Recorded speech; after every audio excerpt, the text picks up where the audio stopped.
Hello, welcome everyone to the Tales from the Void channel. Here you will find stories of horror and emotional and psychological suspense. If you like horror stories, subscribe to the channel. Activate notifications so you don't miss any stories. Leave your like, comment on what you thought of the channel and the stories. Thank you very much, and let's go to another video. The sky was painted in dusky shades of orange and lavender when Clara's car rolled into the small town of Varzia Alta. It was the kind of place that didn't appear on most maps. An aging colonial village nestled between hills, its narrow cobblestone streets veined with silence. She slowed down, watching as shadows stretched along the weathered facades of buildings that had likely stood still for a century. Clara had left the city that morning, hoping to find inspiration for her photo series on forgotten towns. She was a freelance photographer, occasionally selling prints, often scraping by with gigs that barely paid rent. Lately, though, she had grown tired of city noise and concrete sameness. Varzia Alta had come up in a forum for authentic, untouched places, and after a few minutes browsing images, she was sold. The guest house she had booked through a local rental app was just outside the town center, a large, cream-colored house with dark shutters and creeping ivy. According to the app, the host was a retired professor who now opened part of his home to travelers. The listing had perfect reviews. Words like charming, welcoming, and full of character dotted the comment section like confetti. Clara parked in front of the tall iron gate and checked her phone. No signal. Typical. She walked up the cobblestone path with her overnight bag slung over one shoulder and knocked twice on the heavy wooden door. It opened almost instantly. The man who greeted her was in his 60s, tall and slightly stooped, with silver hair slicked neatly back and a wool cardigan that looked too warm for the humid evening. His smile was faint but courteous. "Miss Clara, I presume," he said, his voice measured and warm. "Welcome. Please, come in." "Thank you," she replied, stepping into the hallway. The interior of the house was dim and cool. The scent of old wood and lavender hung in the air. Paintings with heavy frames lined the walls. Portraits of people she didn't recognize, all rendered in a somber, classical style. A grandfather clock ticked somewhere deeper in the house, rhythmic and unwavering. "I'm Elias," the man said, closing the door behind her. "I hope the drive wasn't too exhausting." "Long, but worth it," Clara answered. "The town is beautiful." He nodded. "You'll find it's a quiet place, peaceful. Not much changes here." He showed her to the guest room on the second floor. A spacious space with a canopy bed, lace curtains, and an antique dresser. A stack of fresh towels lay folded at the foot of the bed, and a glass pitcher of water sat on the nightstand. Everything was impeccably tidy. "If you need anything," Elias said, "I'll be downstairs most of the time. I try to give my guests privacy." Clara smiled. "That's perfect. I'll just unpack and maybe walk around before it gets too dark." He inclined his head. "Very well. Dinner is at 7. You're welcome to join." She thanked him and closed the door behind her. The room was cozy, though something about it felt staged, like a set in a historical drama. Still, the bed looked inviting, and the light through the curtains softened the edges of her travel fatigue. Outside, the cicadas had started their nightly chorus. Clara stood by the window for a moment, watching as the sun dipped behind the hills, casting the village in soft shadow. She didn't know it yet, but this would be the last peaceful moment she'd experience in that house. Dinner was served precisely at 7, just as Elias had promised. Clara descended the creaking staircase to find the dining room already set, 2 places at a long wooden table, a low candle flickering between them. The scent of roasted vegetables and something herbaceous filled the air. "You didn't have to go to all this trouble," Clara said, genuinely surprised. Elias gave a modest shrug. "It's a pleasure to cook for someone. Most days it's just me here." They ate in a kind of gentle quiet, broken occasionally by the clink of cutlery or Clara's questions about the town. Elias answered with polite precision, though he rarely offered more than was asked. He had a curious way of speaking, deliberate, almost rehearsed, as though measuring the weight of each syllable. "You said you used to teach?" Clara asked. "Yes. Psychology mostly. Behavioral science. Retired early, though. The academic world grew tiresome." Clara smiled. "I imagine the pace here is a nice change." He looked at her for a beat longer than expected. It is. Life here has a certain stillness. You can hear your own thoughts. After dinner, Elias gave her a brief tour of the rest of the house. The living room was dim and overfurnished, like something from a different decade. Mahogany bookshelves, velvet curtains, a globe bar with etched constellations. He pointed out the kitchen, a back door that led to a small garden, and the staircase that led to the cellar. "This one stays locked," he said casually, hand resting on the basement door handle. "Old piping, unfinished work. Wouldn't want you to trip," Clara nodded. "Of course." There was a faint chill in the hallway, as though the temperature dipped just in that spot. She didn't mention it. Back in her room, Clara unpacked slowly, camera resting on the windowsill, bag half unzipped. She tried connecting to Wi-Fi, but the signal was weak and patchy. A notification popped up. No internet connection. Not exactly ideal, but manageable for one night. The house had gone almost entirely quiet, save for the occasional tick of the grandfather clock downstairs. Clara wandered around the room, running her fingers over the antique dresser, examining the intricate carvings. Her hand paused on a brass photo frame, an old black and white portrait of a young woman in a stiff dress. The face was oddly blurred, either by time or intentional damage. Something about it gave her pause. She set the frame back down, more carefully than she meant to. Later that night, after brushing her teeth in the clawfoot tub bathroom, she curled into bed with her phone's flashlight illuminating a book she'd brought. The pages blurred with fatigue. The walls, though paper thin, held no sound, until they did. At around 2 a.m., she woke abruptly. Not to a noise, exactly, but to an absence, the kind of hush that follows something moving. She sat up in bed, heart thudding lightly, and strained her ears. A faint creak, then another. Someone walking in the hallway? Clara swung her legs over the bed and stepped onto the cold floorboards. She tiptoed to the door, pressing an ear against it. Silence again, the kind that buzzes behind your eardrums. She considered opening the door, but the idea felt wrong, like intruding on something that didn't want to be seen. Eventually, she slid back into bed, pulling the quilt tighter around her. The rational part of her whispered explanations. Old houses creaked. Maybe Elias couldn't sleep. Maybe she was being paranoid after a long day. But the whispering voice in her gut wasn't satisfied. She finally drifted off sometime before dawn, lulled more by exhaustion than comfort. When she woke, sunlight streamed through the curtains, and birds chirped from the garden. The room looked softer, safer, in daylight. Elias greeted her in the kitchen with tea and bread, seemingly unfazed. "I hope you slept well," he said, pouring a cup. Clara hesitated a second too long before answering. "Eventually, yes. Your house has a lot of character." Elias smiled. "It certainly does." After breakfast, Clara decided to explore the town with her camera. The streets of Varzia Alta were almost absurdly picturesque.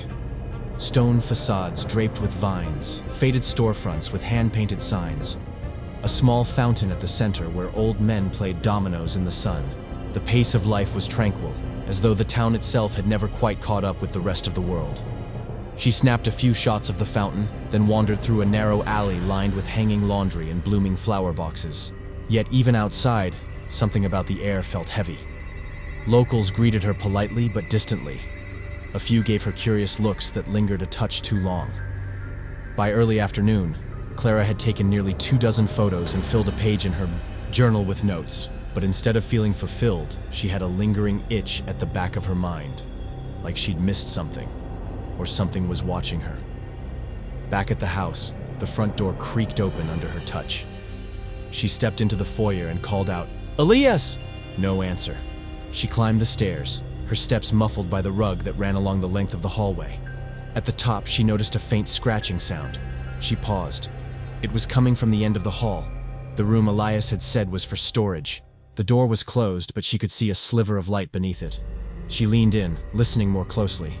Scratch. Pause. Scratch. Something or someone was definitely inside.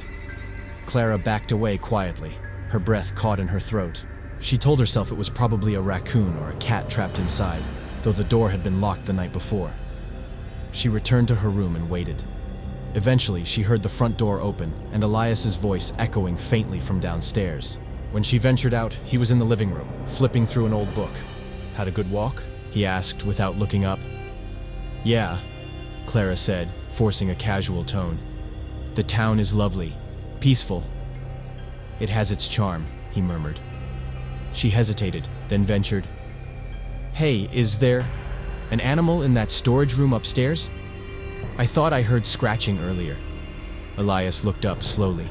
His expression didn't change, but something behind his eyes flickered.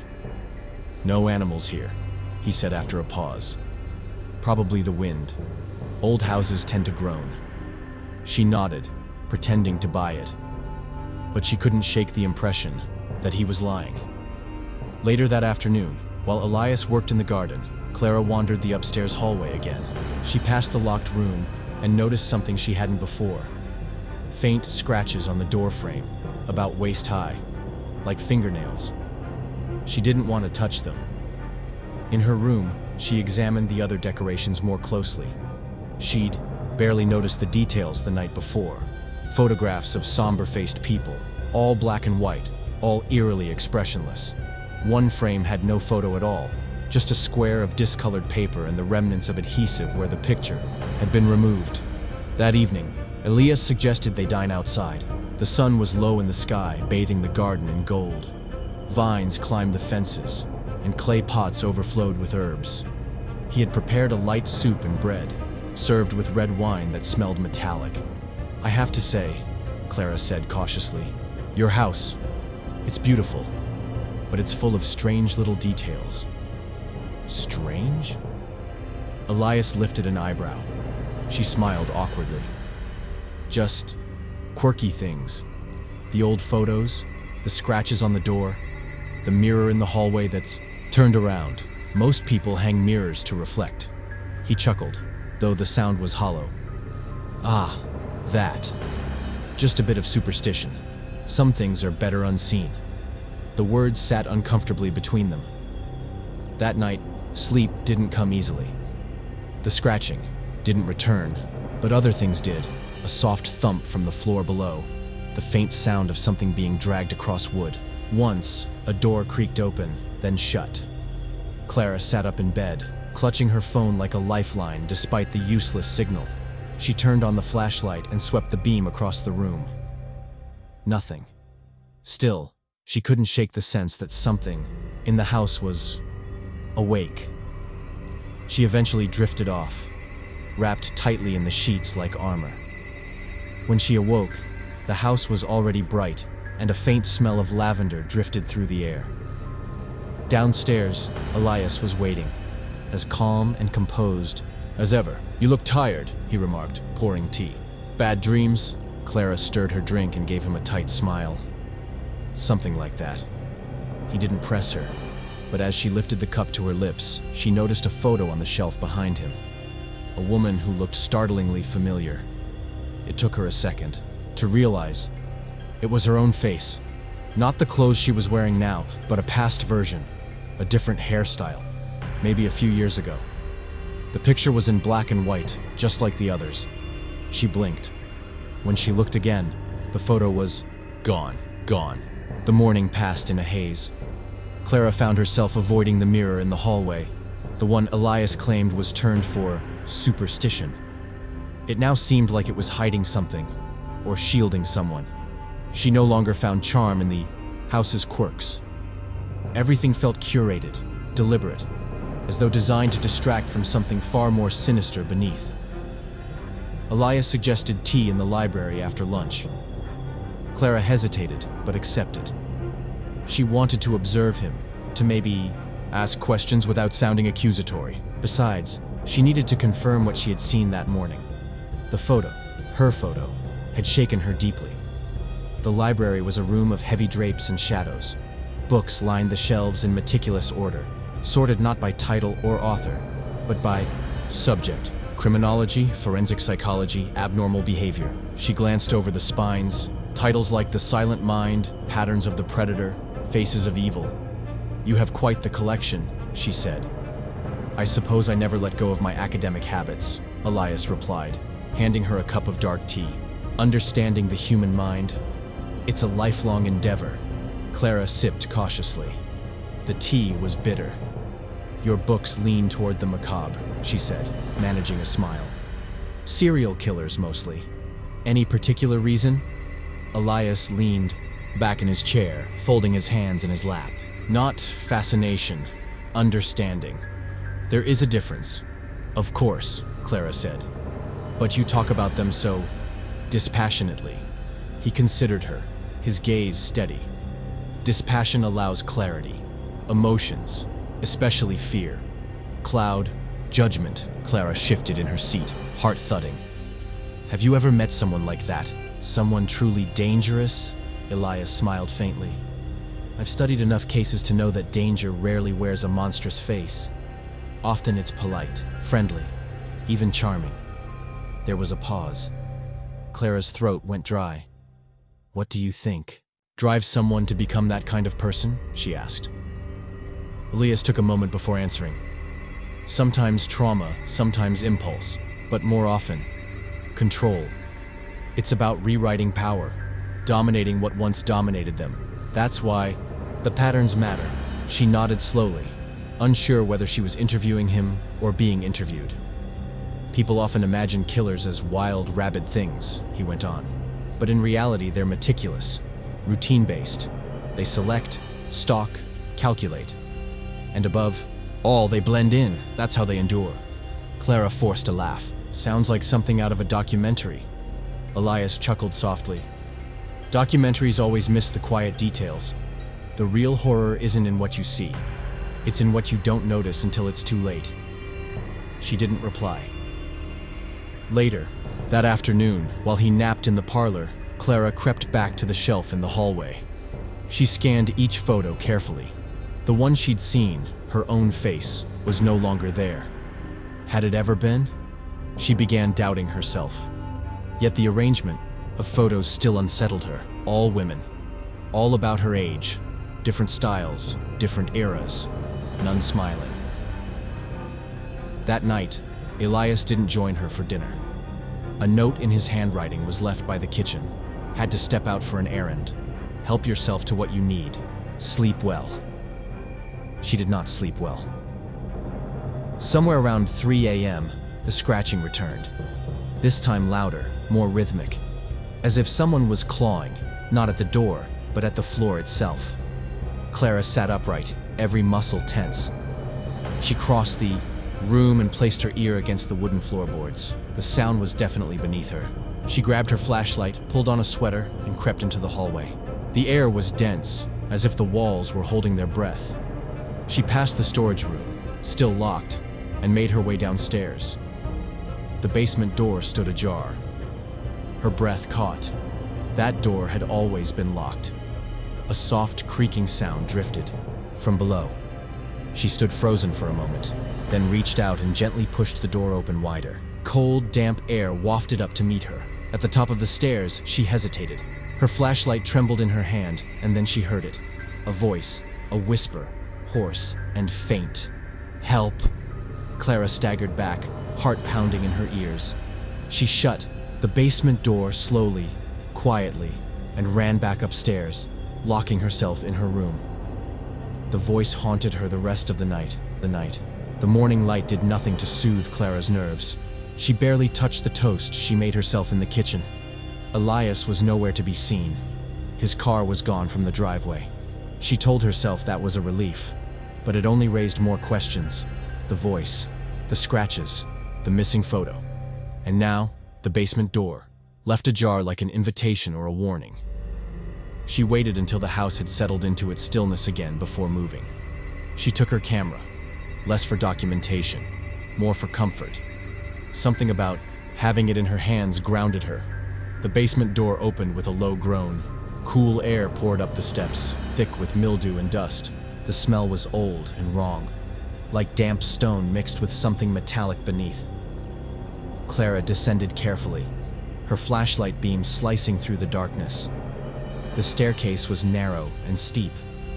The deeper she went, the more her breath shortened. There was no sound except the creaking of the old wood beneath her feet. At the bottom, the beam of her light fell on a concrete floor. Shelves lined the walls, filled with boxes and jars and unmarked binders. A thick plastic tarp was draped over something large in the corner. She stepped around it cautiously. To her right, a wall of corkboard caught her attention. Dozens of newspaper clippings were pinned in place, some yellowed with age. Headlines leapt out at her. Woman disappears during rural retreat. Missing tourist still unfound. Trail runner vanishes near historic town. All women. She recognized two of the faces. One from a missing poster she'd seen in the city years ago. The other, her own. There it was. The same black and white photo from the hallway shelf, tacked to the board like an exhibit in a gallery of ghosts. Her stomach flipped. She turned and saw another table, cluttered with what looked like personal belongings. Rings, watches, hair clips, phones. Some were cracked, some still powered on, with dead batteries frozen on old lock screens. Beneath the table, several suitcases lay stacked and unzipped, contents half spilled. A familiar tote bag caught her eye. It was the one she had seen in an online review, the travel blogger who had raved about this house before vanishing without a trace. Clara's heart pounded so hard she feared it might echo in the room. Then, she heard it again. The whisper, "Please, help." She spun around, flashlight trembling in her grip. The sound was coming from a small storage door half hidden behind a stack of crates. She dropped to her knees and yanked the crates aside.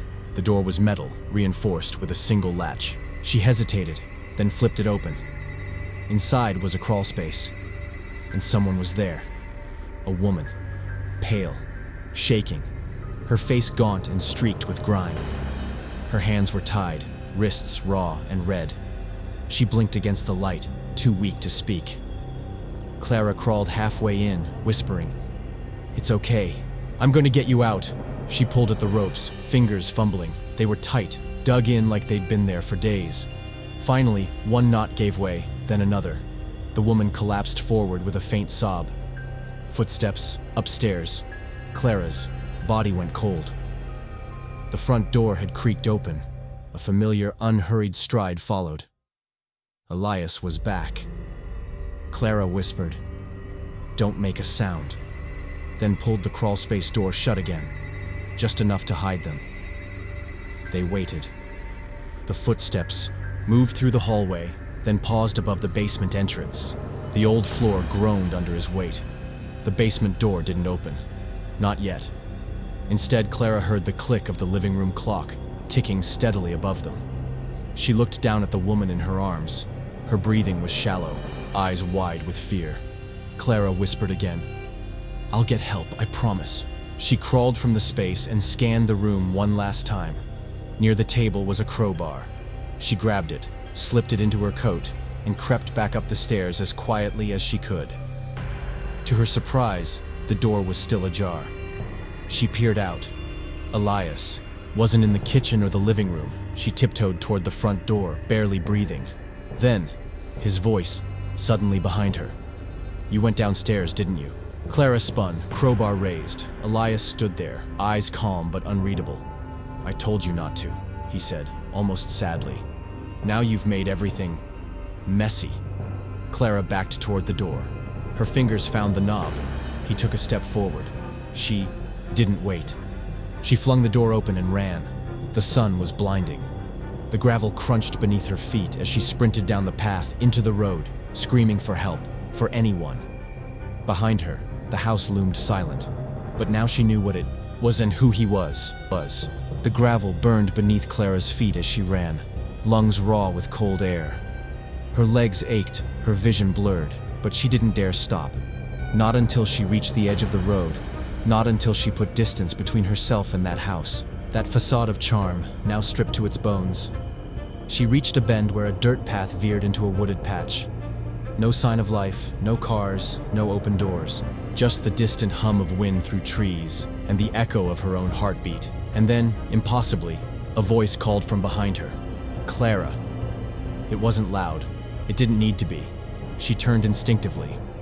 Elias stood a few paces back, not running, not angry, just watching her. His cardigan was buttoned up neatly, not a hair out of place. "I didn't chase you," he said softly. That's not what this is. Clara gripped the crowbar tighter. Stay back. You found her, he continued, hands folded. I assume she spoke. Or tried to. She begged for help, Clara spat. You locked her in a hole. His eyes darkened slightly.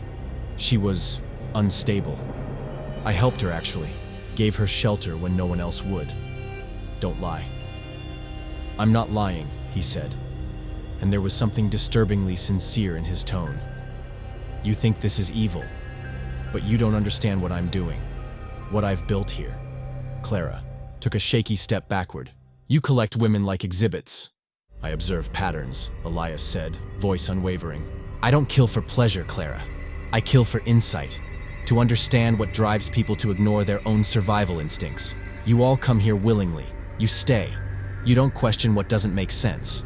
Why? You drug people. You hide things. You lie. No, he cut in sharply. I curate. I set the stage. What they choose to ignore is their choice. That's the pattern. That's what I study. You're sick. Maybe, he admitted, with a tilt of his head. But I'm not chaotic. I document. I leave records. I analyze. And you were interesting. Bright. Curious. Almost too much. Too fast. You were going to kill me. He was quiet for a moment. I hadn't decided yet. That was the worst part. He meant it. There was no malice in his voice. No joy. Just observation. Like she was a variable that had tipped the balance of an experiment too soon. I was still studying your file, he added, almost gently. You don't follow predictable rhythms. It intrigued me. Clara's hand trembled. If you take one step closer, I'll scream until the whole village hears me. Elias smiled sadly. No one's coming, Clara. The town knows I'm odd. Sure, reclusive, but respected. I've lived here longer than most of them.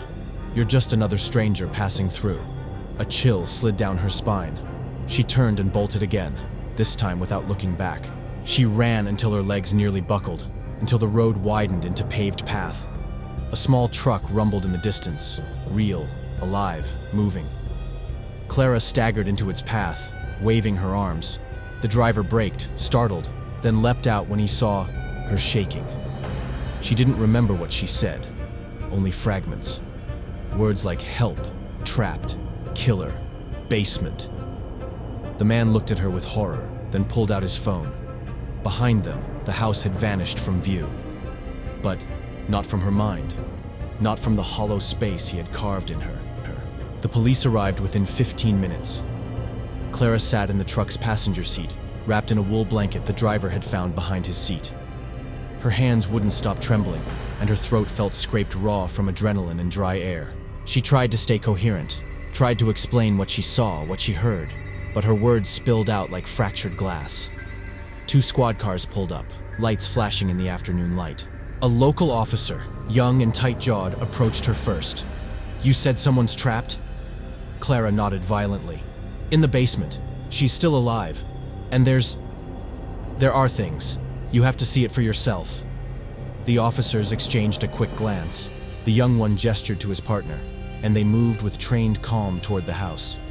Clara watched from the road as they crossed the gate. The front door stood open. Moments later, more units arrived. An ambulance. A plain car that looked like it belonged to detectives. Everything unfolded in a surreal blur. Uniforms moving up and down the steps, evidence bags, cameras flashing. And then, finally, she saw the woman. Pale, barely conscious, carried out on a stretcher, oxygen mask on, dirt caked to her skin, but alive. Clara let out a sob she didn't know she'd been holding. They didn't find Elias right away. Not upstairs, not in the basement. It wasn't until hours later, after they'd scoured the house and the garden and the edge of the woods, that someone found signs he'd left. Boot prints leading off into a narrow trail behind the property. No bags, no blood, just a man disappearing into the trees like fog. Clara sat on the curb as night fell, watched the flashing lights turn the ivy-covered walls into ghostly shapes. A detective sat beside her, asking questions softly, jotting notes in a worn leather notebook. You did good, he said quietly. You probably saved that woman's life. Clara nodded, but she didn't feel heroic. She felt scraped clean. Hollowed out, her camera still hung from her shoulder, untouched since the morning. She looked down at it, fingers curling around the lens cap. Inside it, a dozen photos of an old village, a smiling stranger, a charming house, artifacts of a place that should never have been trusted.